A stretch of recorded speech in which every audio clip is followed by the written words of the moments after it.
Terima kasih Anda masih bersama Lintas Madua. SDN Karangmekar 1 Banjarmasin melakukan survei guna meminta persetujuan dari orang tua peserta didik untuk melaksanakan pembelajaran tatap muka. Sementara itu orang tua peserta didik menyatakan setuju saja jika pemberlakuan pembelajaran tatap muka segera dilaksanakan, dengan syarat sekolah diminta benar-benar menerapkan protokol kesehatan secara ketat untuk peserta didiknya. Menteri Pendidikan dan Kebudayaan Nadiem Makarim menyatakan semua sekolah di zona hijau dan kuning yang akan melakukan belajar tatap muka harus meminta izin orang tua untuk memulai kegiatan tersebut. Nampaknya upaya tersebut saat ini dilakukan SDN SN Karangmekar 1 Banjarmasin yang berada di Jalan Pangeran Antasari. Dengan memanfaatkan momentum pengembalian lembar jawaban dan soal penilaian akhir semester 1 secara offline yang langsung diserahkan orang tua murid ke sekolah, maka pihak sekolah sekaligus melaksanakan survei dalam rencana pembelajaran tatap muka. Tak hanya itu, orang tua juga diminta pernyataan surat orang tua yang terkait persetujuan pembelajaran tatap muka tersebut. Jika hasil survei orang tua tersebut hasilnya 80% setuju terhadap rencana pembelajaran tatap muka, maka sekolah itu akan melaksanakan pembelajaran tatap muka. Oleh karena bersamaan dengan waktu orang tua mengembalikan lembar jawaban dan soal tersebut, kami gunakan sekaligus untuk melaksanakan survei untuk pembelajaran tatap muka, sekalian penandatanganan surat pernyataan orang tua yang menyatakan persetujuan tatap muka tersebut. Kemarin menurut petunjuk dari Dinas Pendidikan Kota Banjarmasin, sekolah yang surveinya di atas 80%, insya Allah itu akan menjadi sekolah yang pertama melaksanakan tatap muka.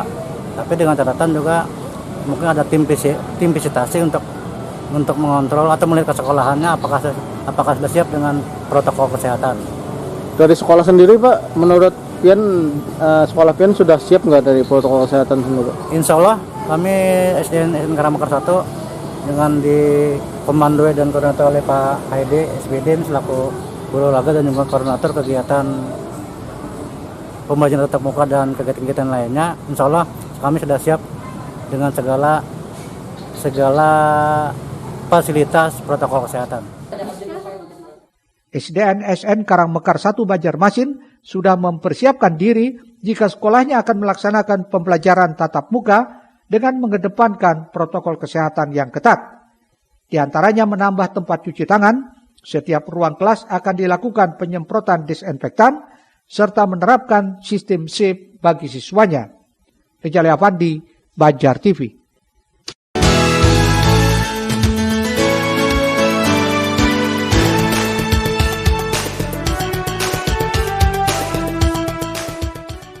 Penerapan belajar tatap muka yang diwacanakan pemerintah Kota Banjarmasin masih menuai pro dan kontra di kalangan para orang tua siswa. Salah satu orang tua siswa SDN Karangmekar 1 Banjarmasin, Pipi, menyatakan setuju saja jika pemberlakuan pembelajaran tatap muka segera dilaksanakan. Dengan syarat sekolah diminta benar-benar menerapkan protokol kesehatan secara ketat untuk peserta didiknya. Buat tatap muka pembelajaran anak. Ibu sendiri gimana? Setuju atau tidak? Setuju aja sih asal sesuai protokol kesehatan.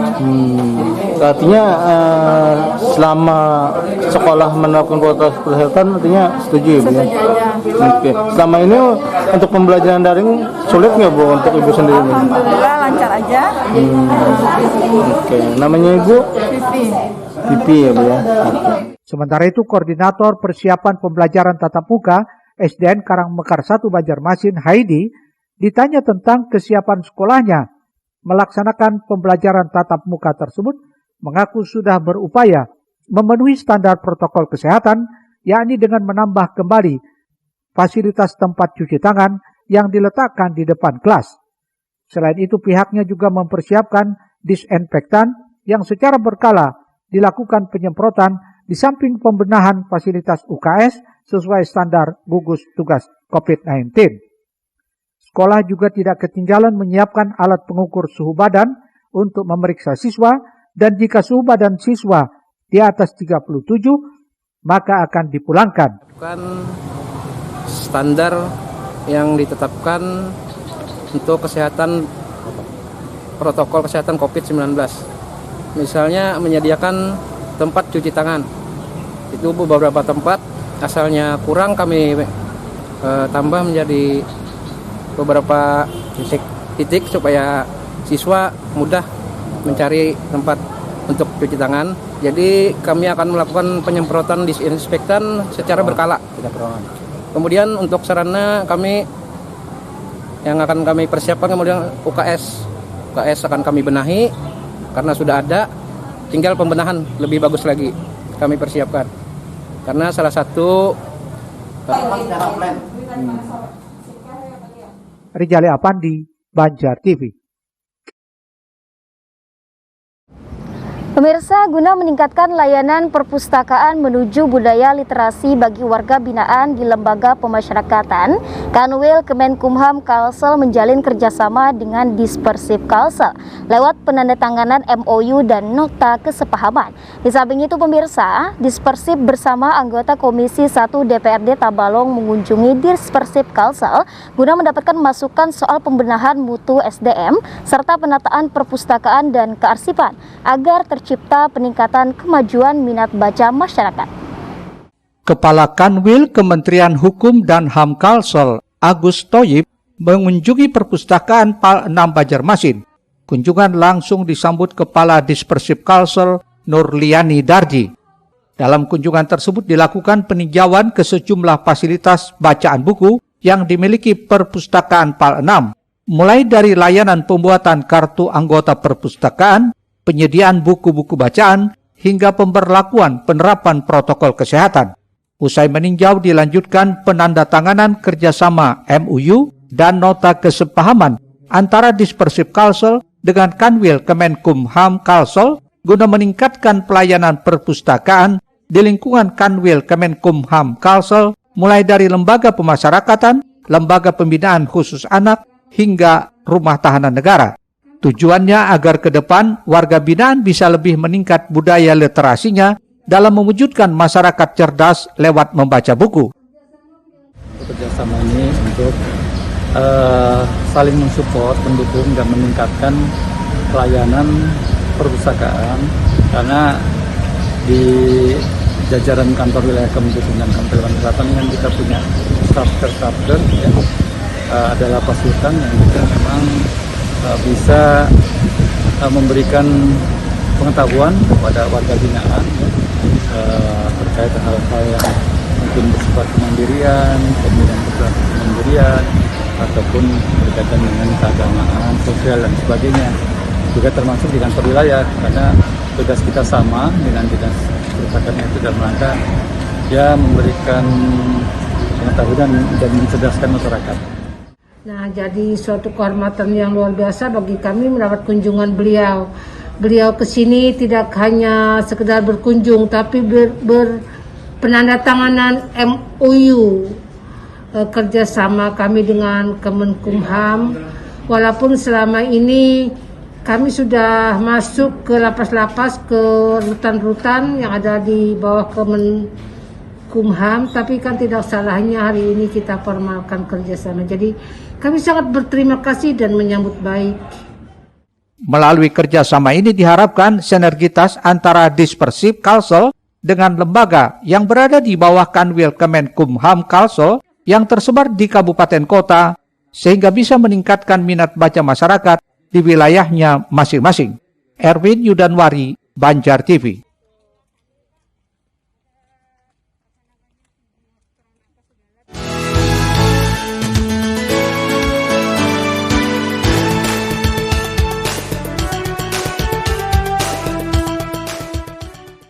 Dinas Perpustakaan dan Kearsipan Tabalong didampingi Ketua Komisi 1 DPRD Tabalong beserta jajarannya mengunjungi perpustakaan PAL 6 Banjarmasin.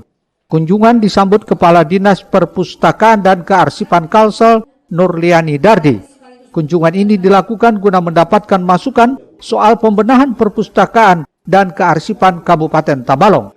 Dari konsultasi tersebut terungkap saat ini Dispersif Tabalong diisi SDM baru, sementara SDM yang telah mendapatkan sertifikat dari auditor telah dimutasi atau dipindah tugaskan. Selain itu hanya memiliki 1 unit mobil perpustakaan keliling yang berdampak kurang maksimalnya jangkauan dispersif dalam menggiatkan program meningkatkan minat membaca buku kepada masyarakat. Melihat hal itu, Kepala Dispersif Kalsel Nurliani Dardi siap membantu Kabupaten Tabalong jika nantinya membutuhkan rekomendasi dalam pengajuan bantuan hibah operasional mobil Pusling ke Perpustakaan Nasional Republik Indonesia. Nurliani yang juga dipanggil Bunda Nunung ini menyarankan agar Dispersif Tabalong meningkatkan kerjasama dengan media massa sehingga berbagai program yang dilaksanakan tersampaikan kepada semua pihak. Jadi saya baru tahu kalau mereka terbatas mobil pusing keliling, tapi saya bilang silakan diajukan permohonan untuk meminta bantuan hibah kepada Perpustakaan Nasional Republik Indonesia. Nanti saya beri rekomendasi kalau memang mereka perlu rekomendasi saya, dan saya siap mendampingi mereka kalau memang mereka butuh pendampingan saya untuk ke Perpustakaan Nasional. Oh iya, di antara trik yang saya sampaikan tadi, berdasarkan pengalaman saya bilang perlu dukungan media dan perlu dukungan DPRD, terutama komisi yang membidangi sebagai mitra kerja mereka. Rencananya Dispersif Tabalong bersama Komisi 1 DPRD setempat juga akan mengunjungi Perpustakaan Nasional di Jakarta guna berkoordinasi lebih lanjut dalam mewujudkan peningkatan minat membaca di masyarakat. Erwin Yudanwari, Banjar TV.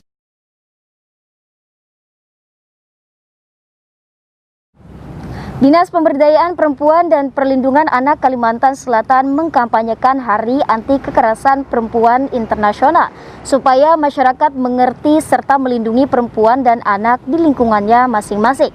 Sementara itu pemirsa, masih tingginya angka kasus kekerasan terhadap perempuan dan anak karena umumnya masyarakat enggan melapor. Di samping pelakunya sering merupakan orang terdekat korban. Stop kekerasan terhadap perempuan dan anak. Jangan rajin-rajin memamai anak lah. Hari Anti Kekerasan Perempuan Internasional dimulai 25 November hingga 10 Desember atau selama 16 hari. Turut memperingati Dinas Pemberdayaan Perempuan dan Perlindungan Anak Kalimantan Selatan.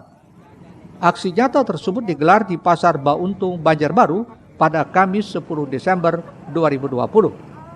Dilengkapi alat peraga kampanye, spanduk hingga orasi, tim DP3A Provinsi menyusuri setiap sudut pasar yang sedang ramai di pagi hari, mengkampanyekan stop kekerasan terhadap perempuan dan anak yang masih banyak terjadi di daerah ini.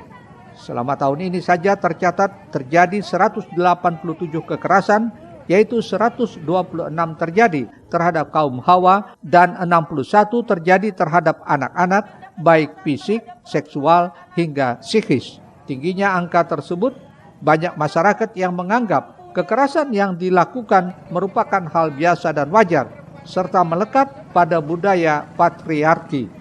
Kepala DP3A Kalsel Husnul Khatimah berharap melalui aksi nyata ini dapat memberikan pengetahuan dan penyadaran terhadap masyarakat bahwa kekerasan merupakan bentuk pelanggaran HAM dan martabat bagi perempuan dan anak. Ini adalah suatu bentuk aksi nyata kita terhadap berbagai macam kekerasan yang terjadi di masyarakat, khususnya terhadap perempuan dan anak, agar masyarakat mengetahui dan menyadari bahwa kekerasan itu adalah pelanggaran hak, martabat, dan juga asasi dari perempuan dan anak. Masih banyak lah Bu di Kalsel untuk kekerasan perempuan dan anak nih. Masih banyak, terutama terjadi pada kekerasan fisik, seksual, dan seksual dan psikis. Apa faktornya Bu jadi bisa ada kekerasan ini?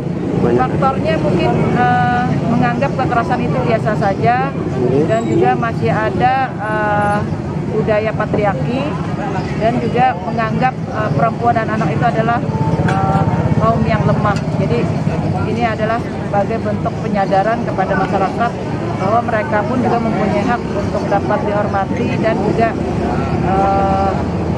dilindungi dari berbagai macam bentuk kekerasan. Aksi serupa nantinya akan digelar di Kota Banjarmasin pada Minggu 13 Desember 2020 menyasar beberapa titik pasar tradisional seperti Pasar Sentra Antasari, Pasar Lima, dan Pasar Teluk Dalam. Eko Anggoro, Banjar TV.